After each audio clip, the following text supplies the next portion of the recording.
Arista Kusuma Dewi. Saya mahasiswa Teknologi Pendidikan Universitas Negeri Semarang. Hari ini saya akan mempresentasikan materi mengenai pendidikan perdamaian.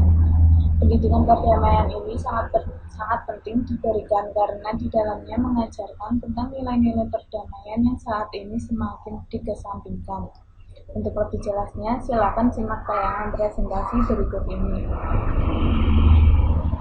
Sebenarnya apa sih pendidikan perdamaian itu? Mungkin teman-teman sudah tidak asing lagi dengan hal ini. Sebenarnya pendidikan perdamaian itu sudah ada sejak dulu.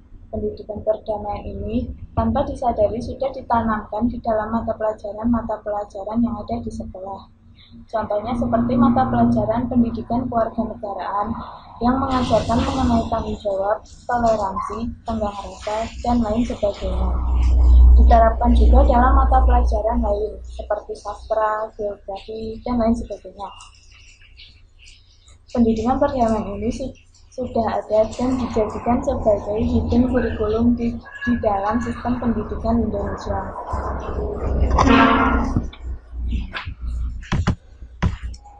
Nah, sebelum membahas lebih jauh mengenai pendidikan perdamaian, alangkah baiknya jika kita mengetahui apa itu pendidikan perdamaian. Apa sih perdamaian itu? Perdamaian sendiri diartikan sebagai kondisi yang tenang tanpa adanya kekerasan. Sedangkan pendidikan perdamaian merupakan kondisi belajar yang aman, nyaman, dan tanpa kekerasan. Lalu bagaimana penerapan pendidikan perdamaian itu sendiri? Penerapan pendidikan perdamaian dalam hal ini, pendidikan perdamaian ini sudah terkandung dalam mata pelajaran yang diajarkan di sekolah dan dijadikan sebagai hidden kurikulum. Selain dimasukkan dalam hidden kurikulum, pendidikan perdamaian ini juga diterapkan dalam lingkungan. Yang pertama adalah keluarga. Keluarga merupakan tempat awal siswa belajar tentang pendidikan perdamaian. Keluarga merupakan media belajar pertama dalam mengenal pendidikan perdamaian. Karena keluarga merupakan lingkungan yang pertama kali dikenal oleh seseorang. Yang kedua adalah lingkungan sekolah. Lingkungan sekolah atau pendidikan formal. Lingkungan sekolah sangat mendukung untuk terciptanya perdamaian. Hal ini dikarenakan peranan pendidikan formal atau sekolah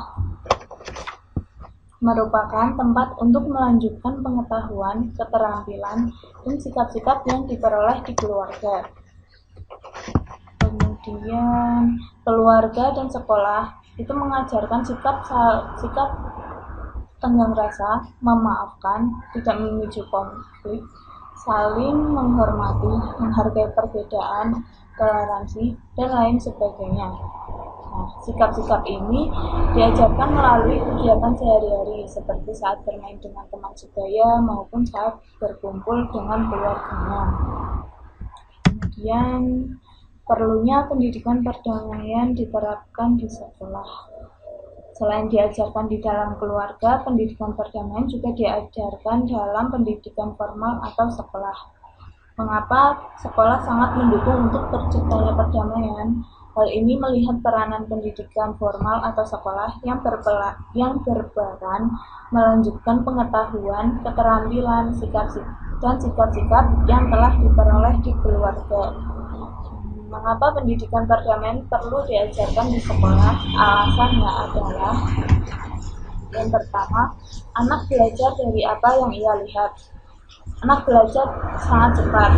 Mereka belajar banyak dari apa yang ia lihat, kemudian mereka akan meniru hal tersebut. Yang kedua adalah sekolah merupakan gambaran masyarakat kecil.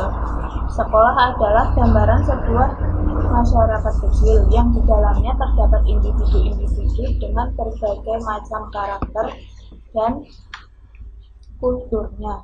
Di tempat inilah sangat relevan dan pas untuk mengenalkan serta melatih berbagai nilai yang mendukung perdamaian. Kemudian yang ketiga adalah menciptakan kemajuan dalam masyarakat. Setiap masyarakat itu membutuhkan lembaga kependidikan untuk mendidik generasi-generasi baru. Dalam konteks ini, sekolah adalah sebuah lembaga yang mempersiapkan individu-individu bagi kehidupan dan memungkinkan untuk mengembangkan diri dan memperluas wawasannya. Anak-anak yang menjadi generasi penerus bangsa merupakan modal bangsa yang harus betul-betul digarap kecerdasan intelektual, spiritual, dan emosionalnya, mengingat di pundak mereka lah nasib bangsanya ditentukan. Kemudian tujuan pendidikan perdamaian. Nah, segala sesuatu yang direncanakan itu pasti memiliki tujuan yang ingin dicapai. Tujuan apa saja sih yang ingin dicapai oleh pendidikan perdamaian itu? Yang pertama adalah mewujudkan situasi kehidupan yang rukun, aman, tenang, tanpa konflik. Tujuan pendidikan perdamaian ini tidak lain adalah untuk membantu mewujudkan situasi kehidupan yang rukun, aman, tenang, dan tanpa konflik. Kemudian memberikan sebuah wacana kehidupan yang lain bahwa masyarakat kita mampu untuk hidup harmonis dengan sesama manusia dan dengan seisi bumi ini. Anak-anak yang menjadi generasi penerus bangsa merupakan modal bangsa yang harus betul-betul digarap kecerdasan intelektual, spiritual, dan emosionalnya, mengingat di pundak mereka lah nasib bangsanya ditentukan.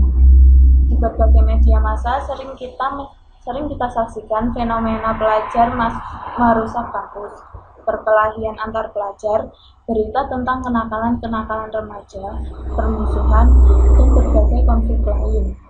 Sehingga pendidikan perdamaian di sekolah-sekolah bertujuan untuk mengatasi ketidakseimbangan tersebut. Tujuannya tidak lain adalah untuk membantu mewujudkan situasi kehidupan yang rukun, aman, tenang, dan tanpa konflik. Memberikan sebuah wacana kehidupan yang lain bahwa masyarakat kita mampu untuk hidup harmonis dengan sesama manusia dan seisi bumi.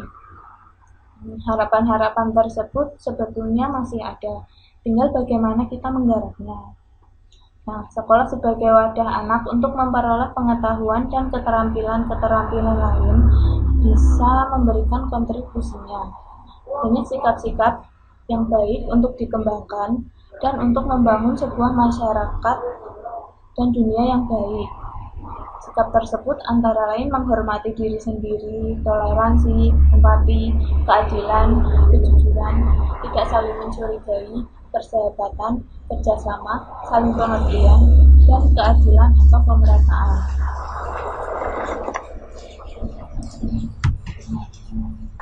Sekian presentasi yang dapat saya sampaikan. Mohon maaf apabila ada kesalahan, dan terima kasih telah menyempatkan diri menyaksikan tayangan presentasi saya. Wassalamualaikum warahmatullahi wabarakatuh.